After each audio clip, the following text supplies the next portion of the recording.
Hello, everyone, and welcome back to my podcast. This is the Unmute Perspectives. We are here again with some special guests. This is a different dynamic of not being in a recording studio, but trying to see and reach out to other people around the United States. And so I have two lovely people that are in Texas currently, and I would love for them to introduce themselves. Would you like to go first? You're fine. Go for it. Hi, I'm Jeremy. Pronouns are he, him. I'm 25. Um, Background, I guess, you could say I was raised by some interesting people to say the least. Love them to death, but I was raised by two women and a man who thought, or a man who I thought was a superhero at the time, which was my grandfather. Um, I didn't never grew up, never grew up the richest, of course. Mhm. Bounced around from house to house from time to time. Always somehow ended up back here. um, but yeah, don't I don't won't go on a too long of a tangent. But that's a little about myself. Howdy, everybody. My name is Jonathan. Pronouns are he, him. I am 28 years old. My background, you could say just about everything, but the biggest thing is I'm a single father of two beautiful children. I have a 8-year-old daughter and a 5-year-old son. I love them both to death. They drive me up a wall, but I wouldn't change it for the world. Um, like I said, it's single father in that one, so I'm doing this by myself at this point. I've had them full time for just under a year now, but been in their lives since the day they were born. Full time active father since the day they were born. And then on top of that, I've worked every job you can possibly think of. I grew up in a house of extremely Christian conservative mindset, and in that growing in my own mindset and figuring out where I stand without the pushing of my family around me. And being a single father and being just a father, a husband, now being single, can really test some of those ideas. So I'm super excited for the discussions today. Yeah. And in that segment, we are talking about manhood and social changes. So this can be a very open, broad conversation from some of the um,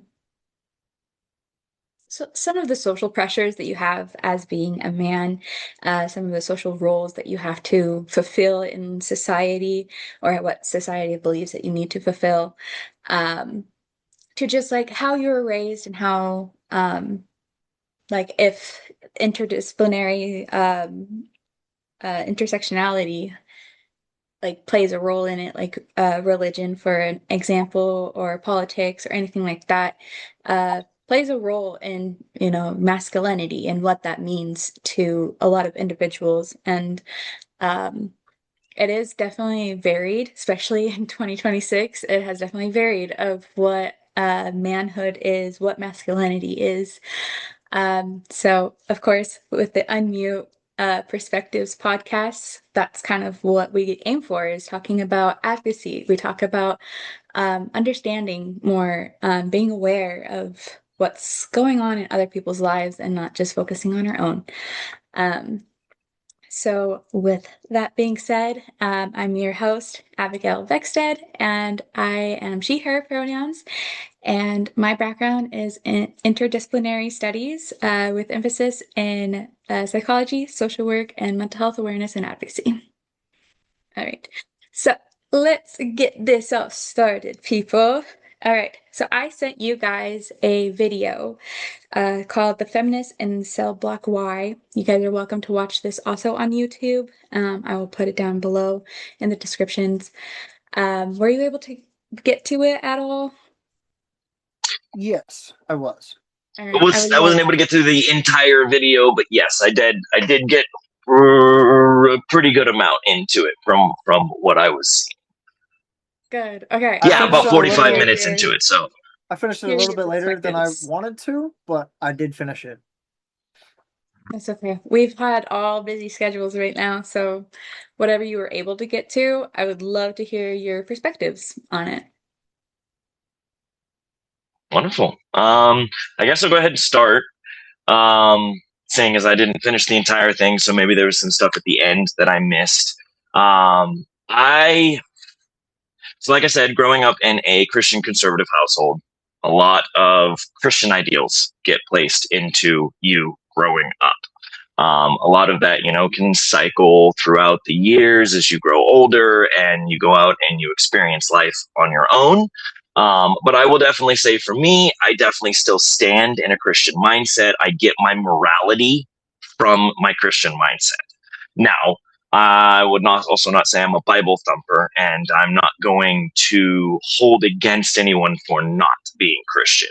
But the biggest thing that I took from watching that video was there was one specific part where they talked a lot about patriarchy, a lot about patriarchy. There was an entire segment on it. And the definitions that they were using for patriarchy is not at all the same definitions that I see or use for patriarchy. So that was very eye opening to see from the way I view patriarchy, the definition, the way it works on a day to day, the way I have it in my own home, to the way someone on an opposing viewpoint sees patriarchy as the total opposite. For me, the way I view patriarchy is all the way down to the definition from, I believe it's a Latin word of from the father or of the father. And the way I take that, the way I grew up with that was the father leads in a home, in a group, in a whatever you have, whether that's with children, with a wife, by themselves, with a friend group, however you live your life.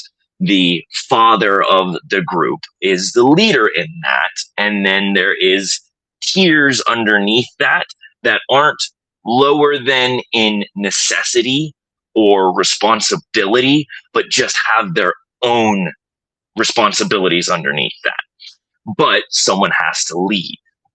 And the way I was raised, the way I was taught, the way I still think to this day, the way I run my own household is I'm the leader. I provide, I protect, I, maintain. I am the rock for when someone needs someone to, a shoulder to cry on or protection. If my daughter is, her heart is hurt and she's needing someone to wrap around and keep her safe, that is my job. And I was seeing that it was very differently seen in a lot of what they were talking about in that video, and using very negative terminology for patriarchy and specifically patriarchal society. I do remember him specifically mentioning that just patriarchy in itself in an individual isn't necessarily a bad thing. But if everyone falls underneath that and we have ourselves a patriarchal society, that's when we start to have all of those negative connotations. And I don't know. I struggle with that. In my personal opinion, we do technically live in a patriarchal society. Our president is a man. Most of our government is man, all the way from federal government all the way down into individuals' households, where up until the most recent generation, most of the time, the father led the house or the husband led the house with support from the wife at home or through secondary work with helping the children, and then the children come underneath that. And so it was definitely interesting to listen to the different opinions that I saw there. I am definitely one to open my ears, even if I disagree, and listen, because maybe I'll learn something new. Maybe from a new perspective, from a new viewpoint, I can learn something I didn't know before, or change a viewpoint that I have. So that's just a little bit. I don't want to go too in depth. I know we have other speakers, but I just kind of wanted to open it there and see if that sparks anything for anyone else. Yeah, I absolutely love all that you were just saying. I was like, yeah, yeah. Like you probably saw that. I was like, yeah, exactly. Because that's yeah, we've talked about this off of, our Zoom call and podcast. Like we're very similar in our view sets and things. So, um, Jeremy, off to you, because I would love to hear your perspectives.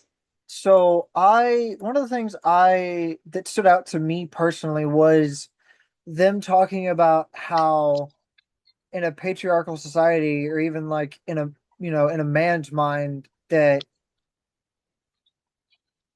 I'm trying to figure out how to word this because I don't want to use the wrong terminology, but how they were saying like, they doctrinate the bad things, but they appraise, the good things. It's like it stood out to me a little bit because I never thought of it that way. I never thought of, like, yeah, I mean, I've always kind of thought of it as like, bad people do bad things, but good people can do bad things too. I mean, it's not one or the other, You doctrinate one side, you can't really appraise the other because, you could have somebody who has done a bad thing and, have them redeem themselves and go try and do that good, or vice versa. So it really stuck out to me because it kind of reminds me a lot of my dad growing up. We were never the closest, and he tried to be a leader, but he was never really the greatest at it, and I don't want to harp on him, or anything like that. I'm not going to blast him on the internet. But I will say now, growing up, now that I'm getting older, and now that he and I are fixing things slowly, I noticed that he did what he could. Honestly, with everything going on in his life, he did what he could. It may not have been the best choices. He may not have made the best decisions in his life. Um, but going back to kind of, the guy that, in the video, the guy that had killed somebody because of his ego, because he got his ego stepped on. It's like my dad is one of the most egotistical people I know, and it's taken me a long time to forgive him for that. Mhm. Forgive him for what he's done, and forgive him for not being there when I was growing up. Because as a man, I was raised mostly by women, so I'm not the most masculine man out there. And I will admit that I have a lot of not even feminine qualities, but I wouldn't even say habits either. But there's a lot of things I do that people are like, "Aren't you supposed to be a man?" Like my dad is especially one thing that I was like, I've been through that in the video. Was my dad was always the hey, you're a boy, you're not allowed to cry, you're supposed to be strong, when I was young. And now I feel like personally it kind of messed me up a little bit mentally and emotionally, because I've noticed the older that I get now, my emotions are a lot stronger, and I feel a lot more empathy and a lot more just emotion for everything. And I think it's because when I was younger, I wasn't allowed to express that the way that I should have been as a kid. I like Yeah. to say that my dad didn't raise me as a kid. He tried to make me an adult early. So I mean, that's kind of my whole viewpoint. That's kind of what stuck out to me personally. I don't want to go, too long because I could go on a super long conversation about this. Can can I actually jump in at that point because Yeah, that of sparked course. something for me? With the what your father had done to you, I grew up very similarly. I didn't have two women that raised me, but I did have a mother and stepdad. So my father, my mother, they separated. My dad was around for a couple of years, if that. He went through some financial troubles, lost his job, the big, I think it was 2009 recession, lost his really great job, couldn't get a new one. And so at that point, he just disappeared and, went on his merry way to go do whatever it was that he said he was doing. I don't know, but I understand the dad not being there. And I did have my stepdad who was there and did a lot of the same things. You're a boy, you don't cry, you don't, your emotions you need to keep close to your chest. But he also taught me that it's not that you're just never supposed to cry. There's a time to cry. There's a time to be emotional, to let those free. And now being a father, really, really, it resonates with me because I will, when I'm feeling something, when me and my ex-wife separated, I was going through it. And it was very, very difficult to keep my emotions under wrap, to keep the pain that I was feeling under wraps. And I could see when I was starting to let it crack that everyone around me in my house was affected by that. My daughter, my son, even at the time when we were separating, my ex. And it just, from me down, I could feel the crack starting from me and going down through all of them. And it was the impact that I remember hearing my stepdad say, there's a time, there's a place. It's not that you're not allowed to cry. Please cry. Please, please, please, because it is so unhealthy to not cry. You have to. I would like to see myself as a pretty masculine man with traits that, everyone has their own opinion on what masculine men are, what masculinity is. For me, it's being a good person, standing up for what is right, standing up for your morals, standing up for people around you, and providing and caring and protecting the people that you love. That is the big pillars of the starting of what makes a man in my eyes. And whether you like some things or talk about some things or feel some things that people think make you a little bit less of a man, that's not what makes you less of a man. But you have to cry. You have to in those times that just a family member dies. You go through a really hard breakup like I did with my ex, and now I'm having to navigate co-parenting and living separated from my children, and just the craziness of life that was brought on by that, but that I couldn't break in front of my kids. I couldn't do that to them, because the moment I start to break in front of them, they know something. They know it's really bad, and they get scared, because if dad's crying, if dad is breaking, oof, that's real bad. So the way I teach my son, the whole point of why I'm bringing this up is it resonated with me on how I teach my son, and it is, you are definitely allowed to cry, and there is very specific things that you can cry in front of anybody.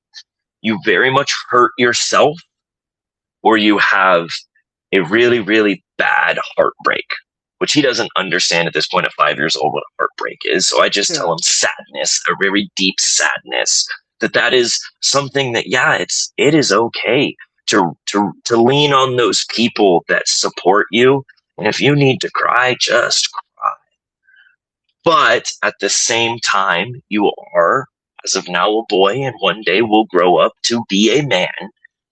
And there will be times that it's not the right time to break like that. And you need to find the right time. And I don't know what the right time is. I'm still at 28, almost 30 years old, struggle sometimes with knowing when the right time is to crack. So, yeah, I understand, and at the same time, actively do what I can to break the generational curse that is, men don't cry, men don't have emotions, men are not allowed to feel. All you do is work, bring home a paycheck, love your wife, go to sleep, do it again the next day. And that's all you're allowed to do. I'm not passing that on to my son. I refuse to, because as you're saying, now that you're getting older and you're experiencing those emotions and you're feeling those things, that looking back, you lost out on childhood. I don't want to tell my son he can't cry when he scuffs his knee. Let it out. It hurts. I get it. Trust me. I understand. That's an okay thing to cry to. But you drop your toy and nothing else happens. That's not one of those things that you break to. And you have to be a boy. You have to be a man in those instances. Hold yourself together a little bit more.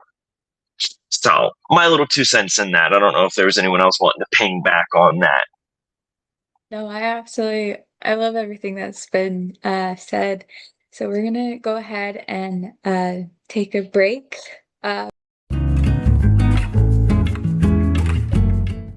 And welcome back. So we just left off with talking about patriarchy. Now we're going to segment into toxic masculinity, social pressures that men face, and leaving it off with mental health for men. So I know we wanted to talk more about toxic masculinity. And so I would love for you to just take the floor, see where this goes. Um, Jonathan or Jeremy, wherever you want to start. That's all him. Okay. Yeah, definitely. I'll go ahead and get into it. I know we had mentioned that video that we had all watched earlier on. The what was it? The feminist in cell block Y. Another thing that I had seen in that video was them talking specifically about toxic masculinity and what toxic masculinity is to them. That's a hard thing to say. Um, so what they had discussed, what they had put down, the things that came up in their head, a good description of toxic masculinity is violence, objectifying women, and putting money over everything. Which, the way I see all of this from my personal view, for me personally, toxic masculinity isn't a thing, doesn't exist. It's just toxic. Because if there's toxic masculinity, then there has to be toxic femininity. And then we just have to make everything have its own version of toxic. But if you notice a lot of it, there's only just the one toxic masculinity. You can only be masculine and toxic, but you can't be any of the others. In my opinion, that all those things, they're just toxic. And women can do those things too. Men do those things. They're just bad things. But I don't think that it is right or correct to bring down what masculinity means with that. To me, if you are objectifying women, you're just not masculine. If you're putting money over your children, your wife, your family, your friends, you're not very masculine. If you're violent, especially with someone that you love, you're not very masculine. So I wouldn't put the toxic masculinity with those things because I don't find it as masculine to do those things. Now, again, I had mentioned earlier that I view myself as somewhat masculine, as pretty masculine. And I can't even imagine doing that, putting money over my children. I would give up millions of dollars if it meant not losing my kids. I would give up the dream job if it meant keeping my kids, keeping my family. I would never, ever, ever, ever put anything above my own children. They are my world. They are my life. And for me, personally, putting your children first as a man is one of the most masculine things that you can do by far. They come first in your life, right alongside the mother of your children or your wife or your girlfriend or whatever you've got going on. That is the most masculine thing that you can do, is put your family above yourself. And if you are being violent, if you are objectifying your woman, if you are putting anything over your children, that's just not masculine. And so anytime I hear people mention, well, that's toxic masculinity or that's toxic masculinity, I struggle with that because to me it doesn't match. Those two words don't go together for the definition that's being used because to me, just remove masculinity out of it. Women can do those things as well. That's just toxic behavior. That's just being a bad person, not that only men can do that. So I just really wanted to get that out there. That's definitely a big thing for me. You'll never see violence in my household. You'll never see objectification of women, of people in my household, and you'll never see any sort of materialistic ideal being put above the humans, especially the little humans that are in my home. They mean the world to me, and that to me is just the most masculine thing you could do, is putting your family above yourself.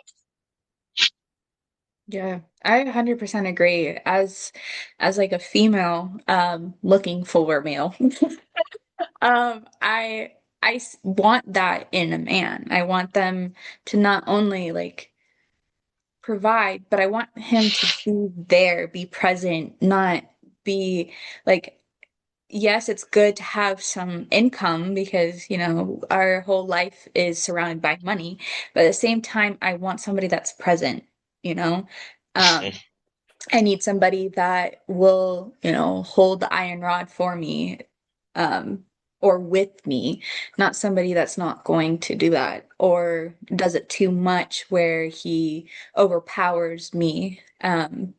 Not, I'm also a religious person. I view myself as Christian as well. And one of the biggest things is like, um, I was raised that like God didn't, make Eve out of Adam's bones in his shoulder, didn't make bones out of the feet, like made it out of his rib side by side because that's how it should be viewed, is being them being companions and being side to side, not the man over the woman.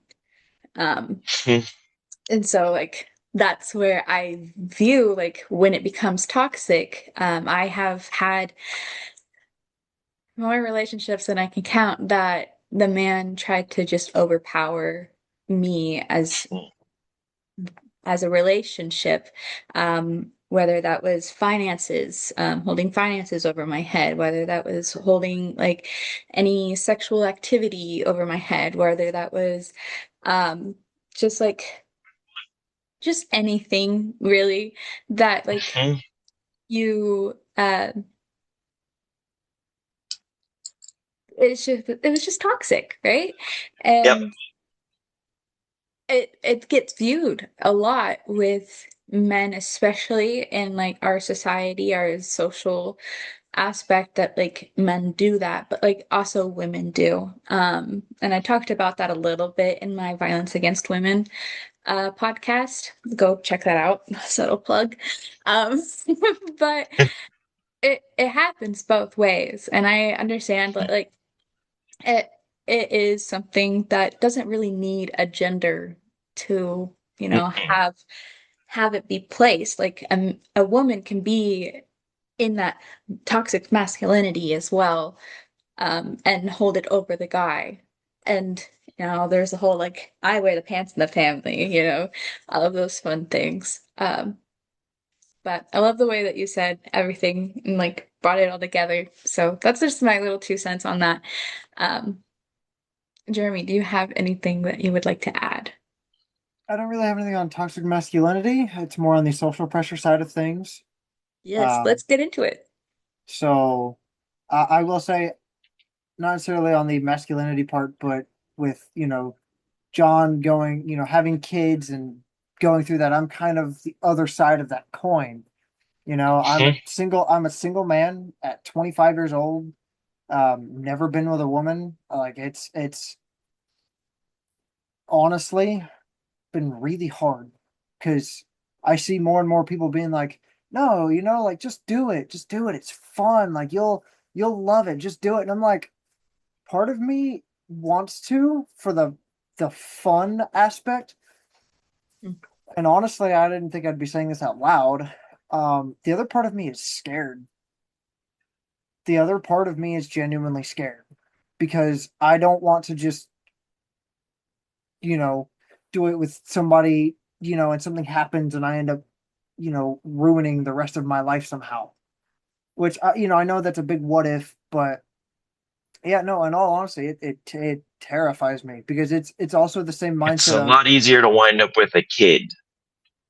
It's but really easy. at this, but in the same mindset, it's my dream to be a dad someday Eh, because because of how I was raised and how I was taught how to treat women.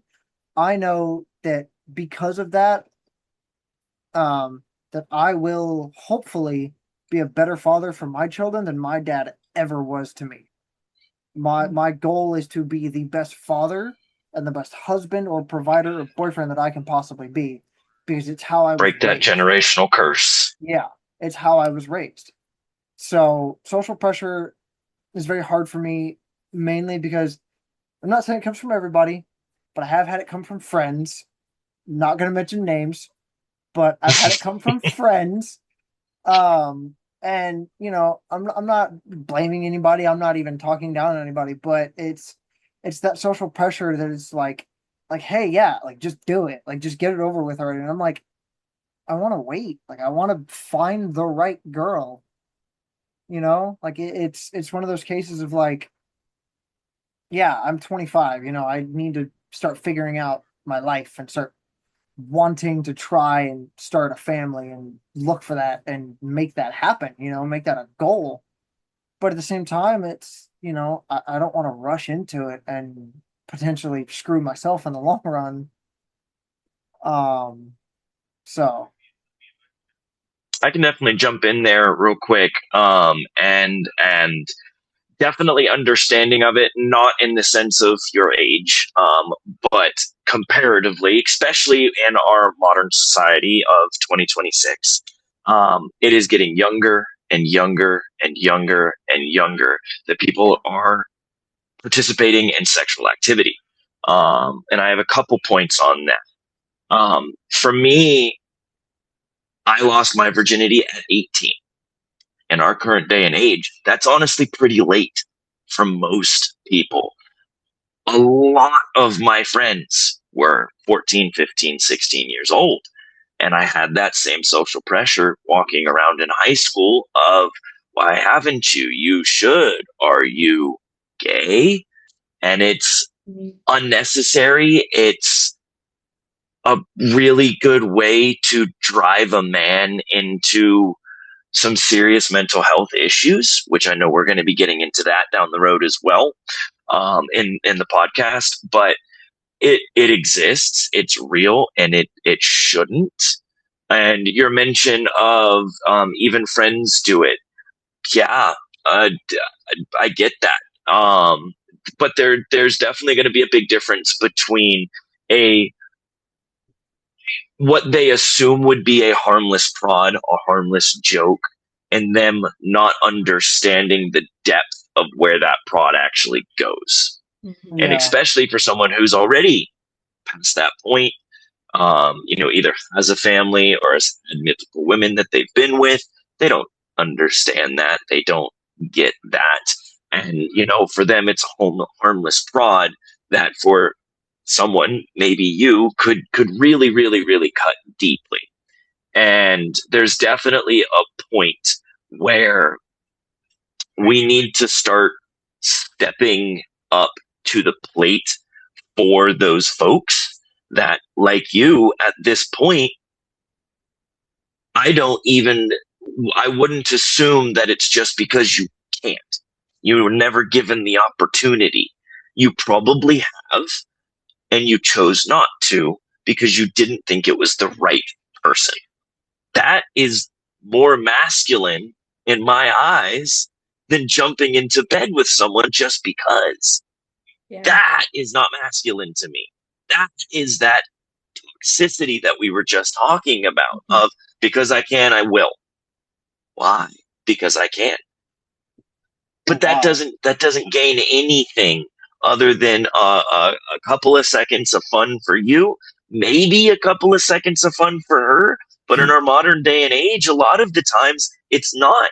You're drunk at a party or you're out drinking at a dance hall. We are down here in Texas. Dance halls are a big thing.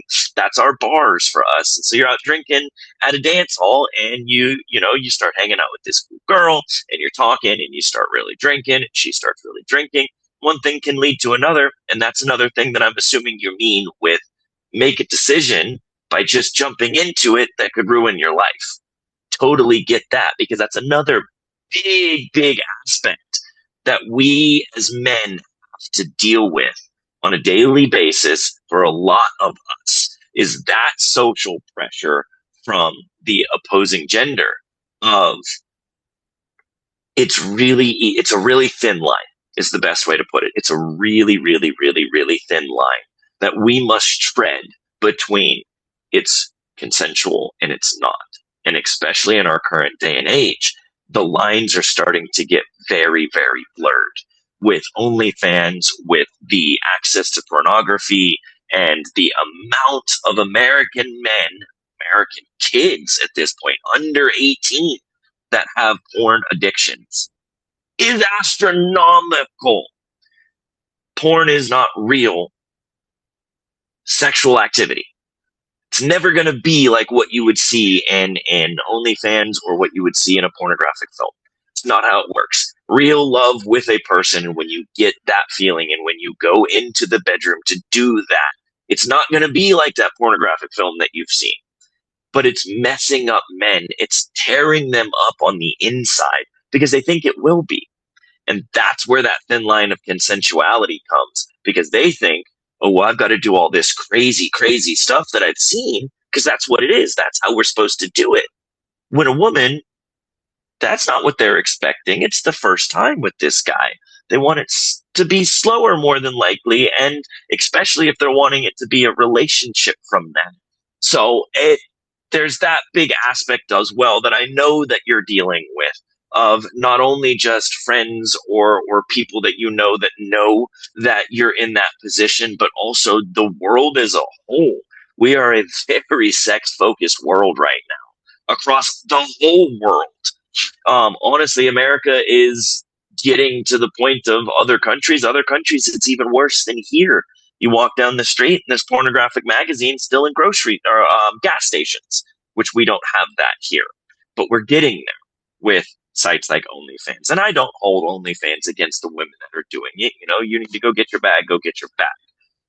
But for with the ease of access for men underage, it's a really, really big problem. And Yeah. it's caused a lot of problems. I myself have dealt with porn addiction, and it is bad.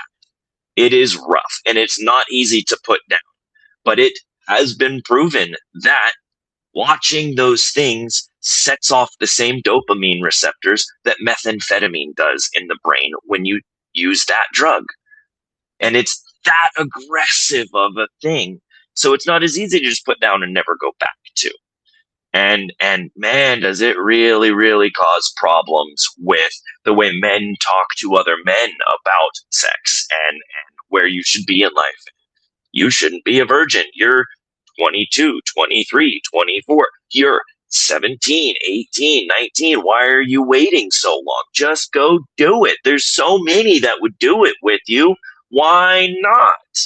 And because I want it to be the right person. Yeah. Why is that such a big problem? Why is that so hard to understand?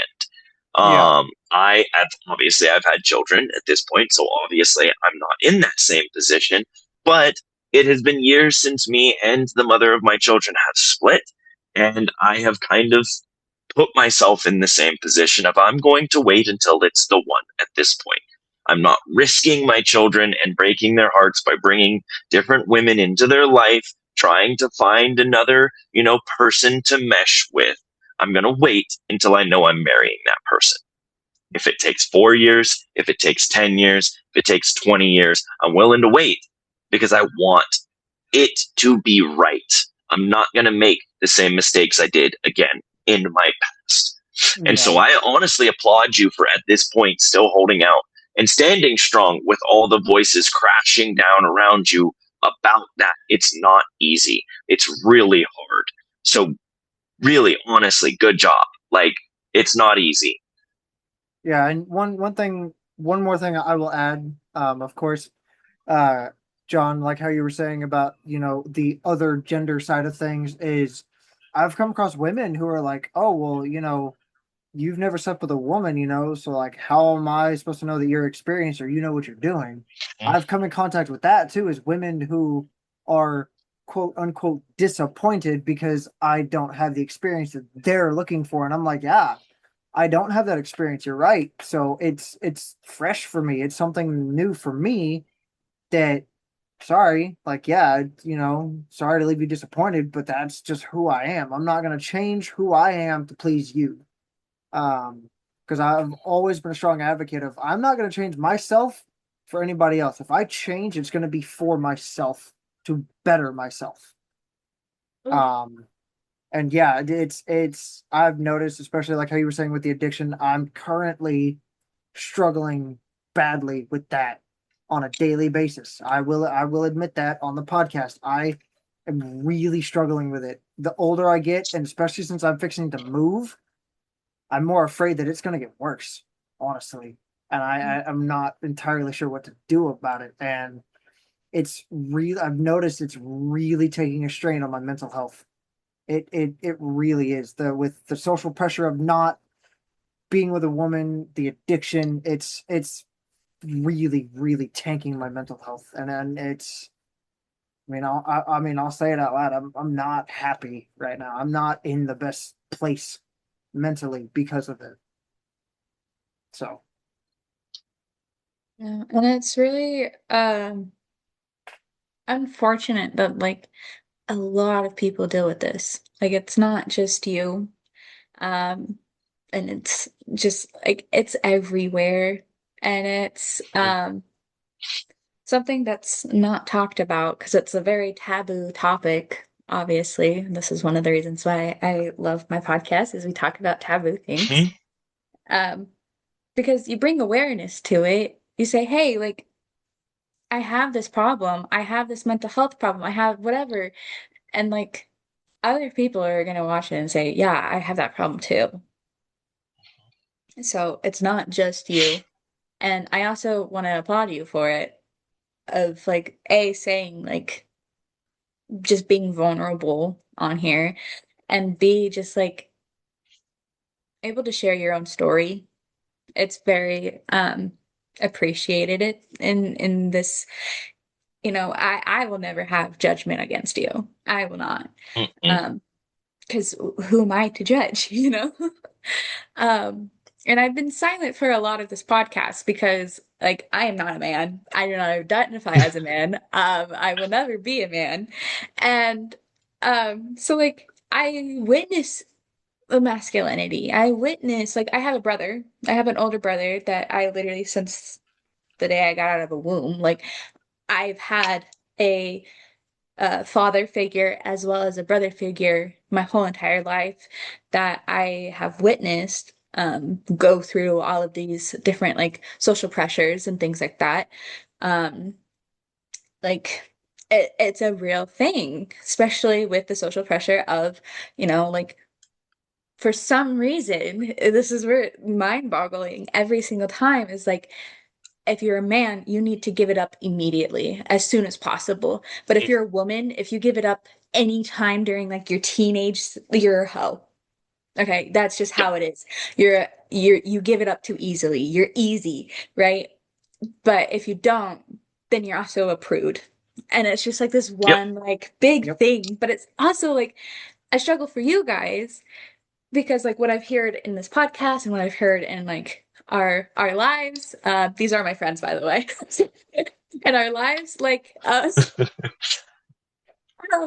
is that like for a man, you have to give it up, or you're either, something's wrong with you, or there's something wrong with like, oh, we'll just get you a hooker and figure it out, Uh, sex Been in there. itself is a huge responsibility. It's not something to just yeah. do willy-nilly. Like it is a huge responsibility. There's not only is there you can have protection, right? You can do as many birth control as well as a condom and spermicide. You can do all sorts of different protections, but there is still a chance of getting pregnant. There is still a chance of being Yep. a father. There's still a chance of being a mother. There's no ifs, ands, or buts about it. It is a chance that you're taking. There's also STDs. Hello, you don't know if somebody like thank you, Jeremy, for not being sexually active, because at least like they would know that you're not gonna give them any type Yep. of disease. But whoever you're having your partner with, you don't know what they have because they could have other sexual partners.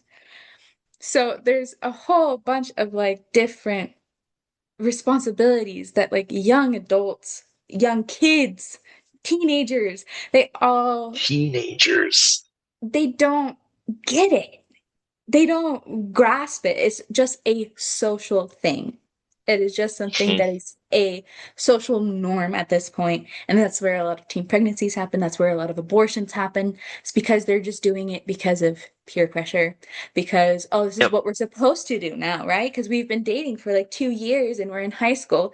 So this is our next step, is just having This sex. is the part of it. This is a part of it where you don't have to. You can wait until marriage, wait until that person is going to be your forever thing. and be okay. Um, that's my 2 cents on I that. did want to, yeah, I did want to hop in real quick on that. The number one way to prevent teen pregnancies, early adulthood pregnancies, STDs, um, incorrect or unnecessary sexual assault allegations or any issues there. There's one really good way to prevent all of those things that people don't talk about and don't teach, and we need to. And I know y'all both know it. You are more than welcome to say it if you'd like to, because I know you know it. That's okay. Abstinence. Abstinence. Abstinence. Abstinence. Abstinence. Yes, there's condoms and there's the spermicide, and you can get the pill, or you can do the injection, or you can do things that men can do with the little. I know there's like a little ball hot tub thing that they make now that also does male sexual protection, but none of those things are 100% effective. There is one thing that is guaranteed to be 100% effective, and that is abstinence. And Yeah. for some reason, in our current day and age, oddly enough, abstinence is what's taboo, but doing it isn't. And that is just mind blowing to me, because 100 years ago, it wasn't. That was totally flip flopped. It was totally normal to be abstinent and wait for marriage to have a family with a very specific person. And then less than 100 years later, now it's completely flip flopped, and abstinence is taboo, and everyone's doing it, and doing it earlier and younger and earlier and younger, and doing it more and more and more and more. And I just, I don't understand that. I mean, I can understand that. We're men. We have a built in, from our base, desire to reproduce, to procreate. But what we're not teaching is you have that desire, at least from my personal opinion, God given desire, because you need to reproduce, not for just the fun side of it. And we're not teaching that anymore. We're not teaching that abstinence will save you from a teen pregnancy, that abstinence will save you from a life-threatening STD, that will save you from, for a lot of men, if you're just not having sex, it's really hard for someone to do a false sexual assault allegation on you because you're haven't had any sex.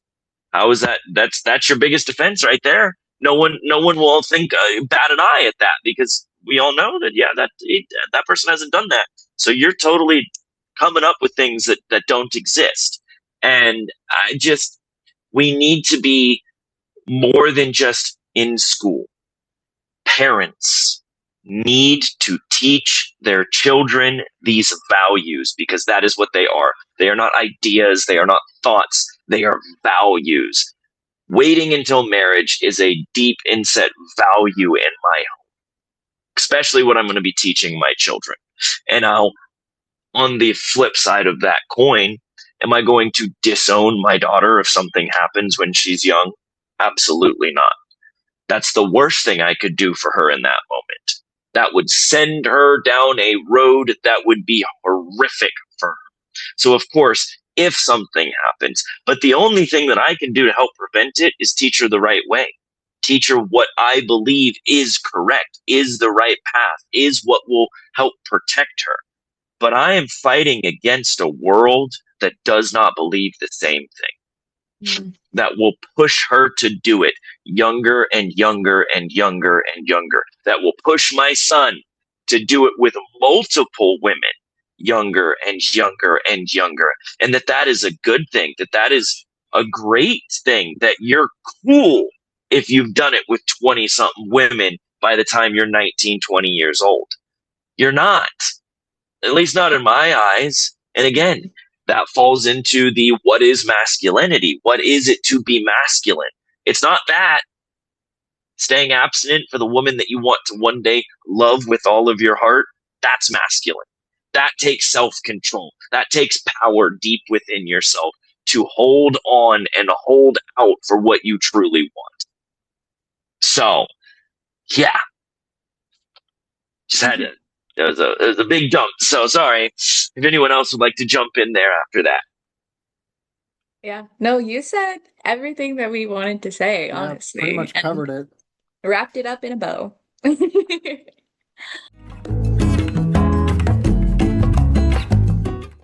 All right, so after that break, we are now going to get into the harder topics, which is mental health, specifically mental health for men. This is my little shout out for anybody that is experiencing mental health, whether that is a man or a woman or whoever you identify as. Please get some help. 988 has been the hotline that you're able to use, as well as more resources down in the description below. If you are experiencing any form of depression, anxiety, or anything like that, please get some help. All right, so I would love to talk to you guys more about some statistics that I was running through as somebody that loves my area of study with is like mental health awareness and advocacy. One of the biggest things that I love to do is talk about men's mental health because it's not talked about a lot. Um, and my statistics actually even show it, which I didn't, I was just broad spectrum looking for like just statistics in general for men's mental health. And what I have gathered was very much like in tune with what I already believed, which is, um, mental health hasn't been talked about a lot. And it's kind of like a taboo subject for men because they're supposed to be more masculine. They're not allowed to have feelings, as we've talked about in our podcast already. So some of the things that I have gotten my information from is from Movember, Men and Mental Health, and National Alliance of Mental Health. Um, these will also be in the description below if you want to take more of a gander on some of these things. But the number one thing that I wanted to talk about was the annual um, thoughts of suicide of the demographic of men. There is a 79% of people who die by suicide in the US are male. So that's more than 50% of those that commit suicide are male. Um, we also have that suicide is still the second leading cause of death in the United States. One person dies by suicide in the US every 11 minutes. So if you Oof. think about it, one in 11 minutes and 79% of the suicides are men. Just let that sink in for a second because it's just sad. You also have 1 in 5 people, 5 adults, experience mental health each year. You have 1 in 20 adults experience serious mental health each year. Um, and then you have 34.5% of US adults with mental illness also have a substance use disorder. Hmm.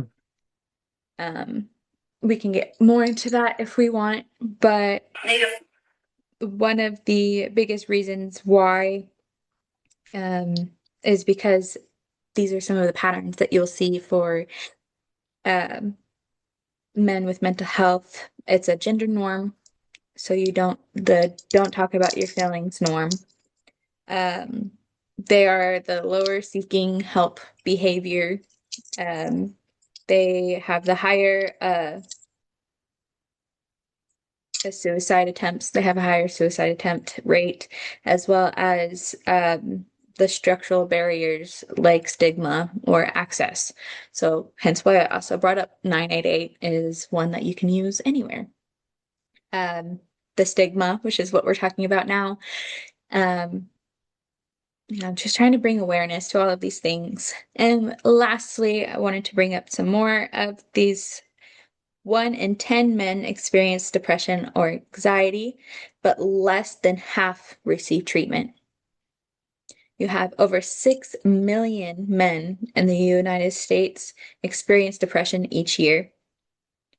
Men are less likely than women to seek mental health care, despite similar needs. Again, 79 to 80% of suicide deaths in the United States are men.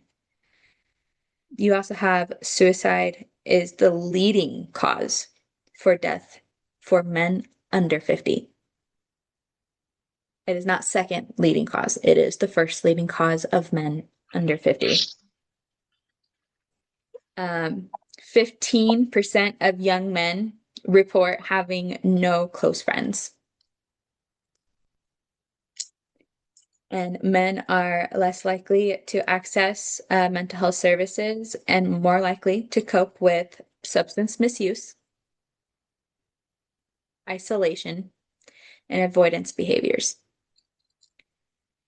So I wanted to bring that statistics and those awarenesses out to you guys, specifically to you, but also out to the universe of how dire this is actually needed. Women go and seek help, and it's wonderful, and please continue to do so. But men are not likely to go seek help, and that is why they are the leading cause of death is suicide before 50, and why it is 79 to 80% of the suicide rate of 1 in 11 minutes is men as well, or boys, however you want to call them, young adults. It's it's sad and it needs to be addressed. All right. That is my little spiel of information. I know one of the things that I brought you guys on here for is to get your guys' perspectives. And I know you guys have both experienced some type of mental health yourself. You guys are welcome to have this platform be a safe platform, no judgment here for me, but to just hear and understand your guys' own experiences. So, Jeremy, I would love for you to start. Give me Okay. any of your journey. Anything is welcome. So, not too long after I first moved out of where I live to go live with my mom after my parents split for a little while, they took a break. Um, Around the holidays, and for a good probably solid year and a half after that, I dealt with a very, very heavy bout of depression. I would go to school, not really do a whole lot, kind of sit quietly in the corner, do my work. And then I'd pretty much come home and stare at my wall. Like it got to a point, like I never felt suicidal, but God, did I come close once or twice to just wanting to give up. And there have been there have been times recently that I've just felt like nothing is going right in life, and I just want to give up. You know, and I thankfully I can say I've got more than just close friends. I've got family. I've got brothers. Um, I've got an amazing group of people that are always there for me, that I can always look up to, and that have made me into the person that I am today. Because honestly, without them, in all honesty, probably wouldn't be here. I would still probably be dealing with that depression, or I'd be worse. I would be much worse off than I am now. And it's really opened my eyes to really understand, like, hey, this is men's mental health is serious, because it's not talked about enough in society just as a whole. I've seen what it does to my dad, with his nightmares from his PTSD from his time in the army. I've seen what it does to him, and he refuses to get help, and I see what it's doing to him. And as as a man who's been there for me for the last 16 years, it tears me up, because I don't want to see him, go through that. I don't like going through that. I hate feeling depressed. I hate feeling like I hate feeling like I have to give up, because there's so much joy and so much, just there's so much to live for, honestly, when I've been honestly blessed with what I have. I'm so thankful for the people in my life. I love everybody that I, have, and it's been an absolute privilege to be able to call those people my friends. You guys included, of course. You both know that. I love both of you to death. And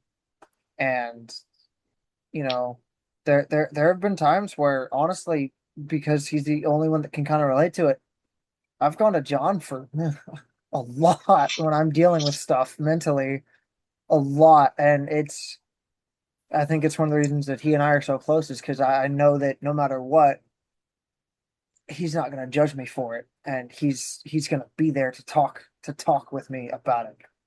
Mhm. So that's just kind of my experience.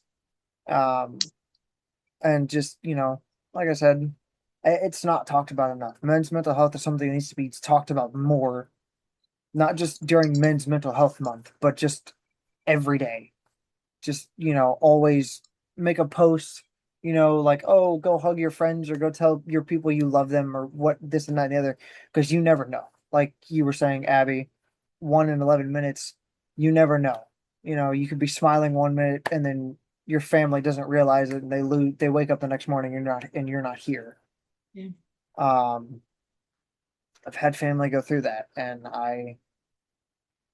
yeah, no, I definitely think it should be talked about more in society, just as a whole. So yeah, Thank you for sharing. of course. Jonathan, do you want to take over? Yeah, I definitely can. I'll hop in here. I've got a good amount of things that I can bring up. Um, when it comes to men's mental health, and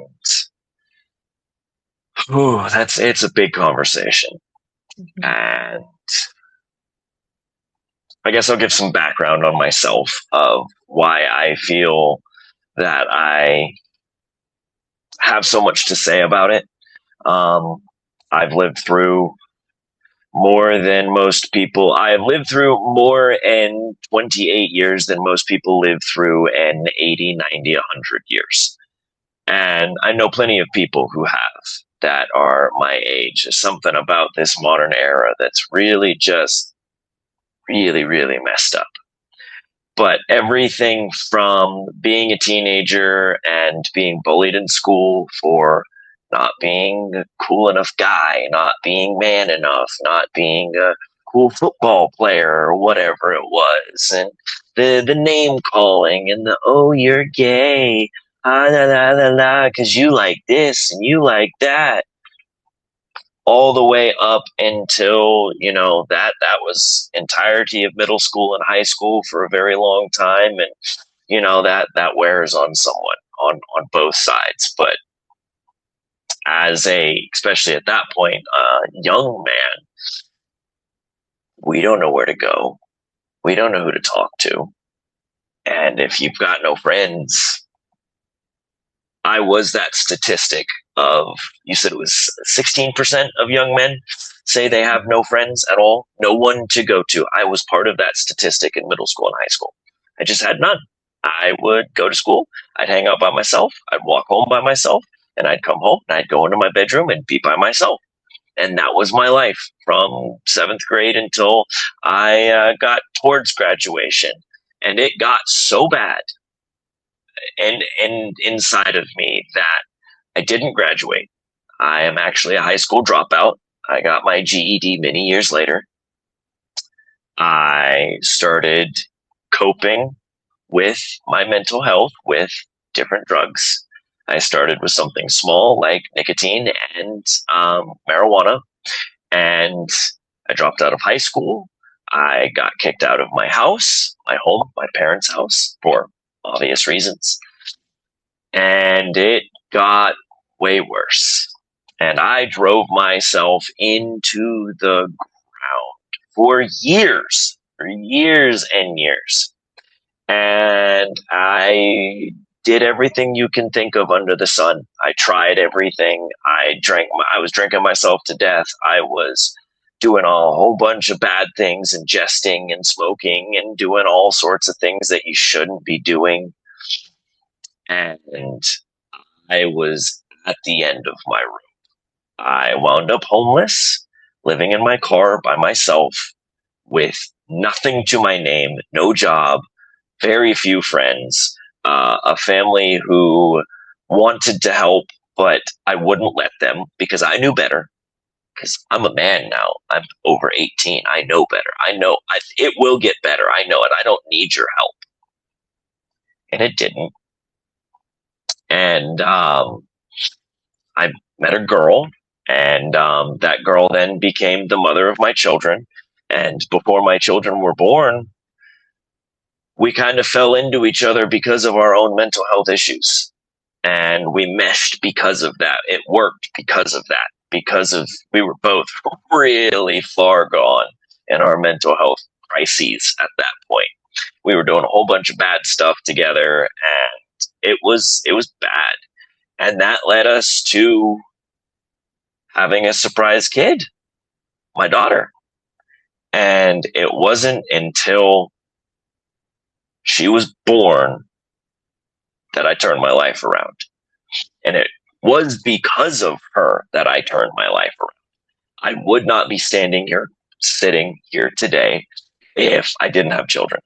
And I can be brutally honest about that. I would have been a part of that statistic. I would have 100%. And I'll be brutally honest with y'all about that now. I was driving myself directly into the ground.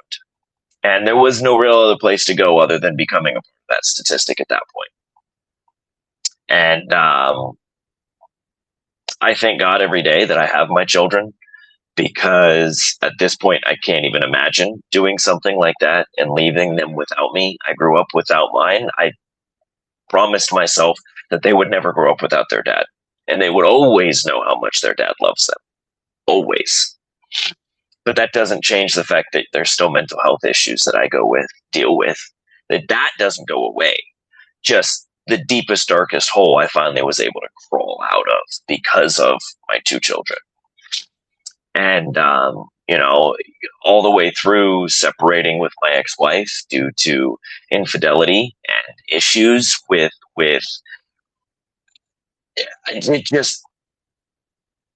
it really drove me to doing some pretty bad stuff. I wound up moving out. She kept the kids. I got to see them max twice a month for the first year. And actually, my good friend Jeremy was there for that. You wouldn't be able to tell from the outside crust that was on me, but I was dying inside at that time. And I was searching for anything I could to try to make myself feel better. I didn't know where I was going. I didn't know what I was doing. I didn't know what my next step was. And that's scary. That's really scary. But eventually, I started talking to the people around me, started very slightly opening up. I asked for help. I took the step. Nothing will ever get better for anybody if you don't ask for help. It's not going to come rescue you. It won't. And I'm living proof of that. It's not going to rescue you. I got lucky. I had an accidental pregnancy, and that's what saved my life. That's not going to happen for everybody. So for anyone, whether you're a man or not, but the experience I have for men, if you're feeling like that, if you feel that road coming, if you feel those urges, if you feel those pulls, if you can't see the end of the tunnel, if you don't think there's any light, if you think you're drowning, it's not just going to fix itself. And you're not going to be able to do it by yourself. You have to ask for help. We always talk about that men's mental health isn't spoken about enough. There's a pretty good amount of people like Movember that do talk about it, but the people that need to be talking about it are the people that are going through it. You've got to speak up, because being silent is only going to make it worse, and it's only going to dig that hole deeper for you until you run out of shovel and you're trapped, and then it's too late. So take it from someone who has lived through it, who has been in it, and honestly is still struggling with it at this moment in time. You gotta ask for help. I had a car accident a year ago, And because of said car accident, I had to have neck surgery in January. And I have been confined to my home since January, actually 2 days before my birthday in January. And I've been stuck in my house ever since. And ooh, is that hard? Is that rough? Going from working every single day on a full time job and paying my bills and taking care of everything to not. It is really, really, really, really, really hard. The only thing that's gotten me through it is talking, is social interaction and voicing it. So we need to talk about it more as a collective, as a human race, as men, as women, as humans. But whoever's going through it, if you're watching, if you're listening, if you feel it, you need to talk about it too. And you need to talk to someone. There is professionals that can help, but even just opening up to a good friend, to your parents, to a sibling, anybody is better than nothing. We all just need to talk about it more because it's never going to get better if we don't. So yeah, that's my spiel. You so much. You kind of said everything that I was going to close out with anyways. Um, so I will just reiterate the most important thing is just seek help. No matter where it is, no matter who it is, it's better that somebody knows than nobody knows. So I will leave that with you all. Thank you so much for coming. I appreciate each and every one of you to be here and express your own perspectives and, do the, whole videoing and the videos, the websites, all of that stuff. I know it's been a lot of material for you guys as well. So thank you for taking it out of your day. Thank you for taking time out of your day right now to even do this podcast with me. I appreciate you guys both. I will catch you on Discord later. But Sounds good. with that, I will say goodbye and thank you for watching my podcast. Bye, everyone. Bye Bye, guys. bye.